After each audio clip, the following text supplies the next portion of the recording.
جس طرح ہم بغیر کپڑوں کے نہیں رہ سکتے، اسی طرح اللہ کرے ہمارا ذہن بن جائے کہ ہم بغیر علماء کی رہنمائی کے نہیں رہ سکتے۔ علماء سے رہنمائی لیں، مفتیان اکرام سے رہنمائی لیں، نیا کام شروع کر رہے ہیں رہنمائی لیں، نیا علاج کروا رہے ہیں، آپ کو اس کا تجربہ نہیں ہے، آپ کو اس کی معلومات نہیں ہے، علماء سے رہنمائی لیجیے نا۔ علماء کس لیے؟ فَاسْأَلُوا أَهْلَ الذِّكْرِ إِن كُنتُمْ لَا تَعْلَمُونَ، علم والوں سے پوچھو اگر تمہیں علم نہیں ہے۔ یہ قرآن ہمیں علم والوں کی طرف بھیج رہا ہے نا۔ اب آج کل حالات میں چیٹ جی پی ٹی آ گیا اور بھی بہت ساری چیزیں آ گئی ہیں، ڈاکٹر کی طرف سے آنے والا پرسکرپشن مل جائے، چیٹ جی پی ٹی میں ڈال دیتے ہیں، اسی سے پوچھ لیتے ہیں بھائی بتا دو کیا علاج کرنا ہے، کیا احتیاطیں کرنی۔ ہم مطلب اپنے آپ کو پرو بنانے میں لگے ہوئے ہیں کہ ہم یہ بھول گئے کہ شریعت کے معاملے میں رہنمائی علماء سے لی جاتی ہے، دین کے معاملے میں رہنمائی علماء اہل سنت سے لی جائے گی نا۔ قربان جائیں دعوت اسلامی پر، جہاں دعوت اسلامی نے 50 سے زیادہ شعبہ جات بنا کر اللہ پاک کی رحمت سے امت کی خدمت کا کام جاری رکھے ہوئے، وہی دعوت اسلامی کی جانب سے انڈیا میں تقریباً 4 مقامات پر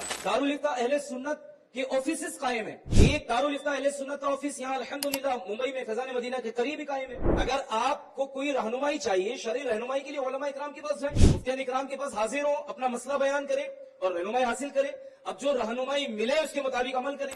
جس طرح بیماری کے معاملے میں بہت سے لوگوں کا ذہن اس طرح کا ہے کہ ڈاکٹر سے پوچھیں گے، بلڈ ٹیسٹ کروا لیا، اگر بیماری نکل آئی تو کیا کروں گا۔ اور لوگوں کی سوچ اس طرح کی ہوتی ہے، بھائی بیماری بڑھ گئی اور پھر کنٹرول نہیں کر پائے تو کیا کرو گے۔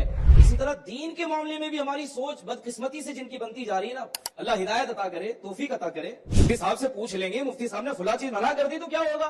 بھائی منع کر دیا، اگر وہ ناجائز کام ہے، وہ حرام کام ہے، مفتی صاحب نے منع کر دیا تو رکنا ہوگا نا۔ مسلمان تو شریعت کا پابند ہے نا، مسلمان تو شریعت کے پیچھے ہے، مسلمان کے پیچھے شریعت تھوڑی چلے گی۔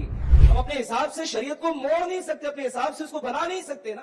مسلمان شریعت کا غلام ہے اور اس کے لیے لازم ہے کہ وہ شریعت کے مطابق عمل کرتا چلا جائے۔ تو شرعی رہنمائی لینے میں کبھی نہیں ڈرنا چاہیے۔ مفتی صاحب کیا بولیں گے؟ بولیں گے آپ کی خیر خواہی والی بات ہی بولیں گے۔ مل کر خدا کی ذات سے آنا رسول کا، مل کر خدا کی ذات سے آنا رسول کا، یا نبی کیا معجزہ ہے عشق پر جانا رسول کا، یا نبی کیا معجزہ ہے عشق پر جانا رسول کا۔ معراج کے ہے دولہ آقا، معراج کے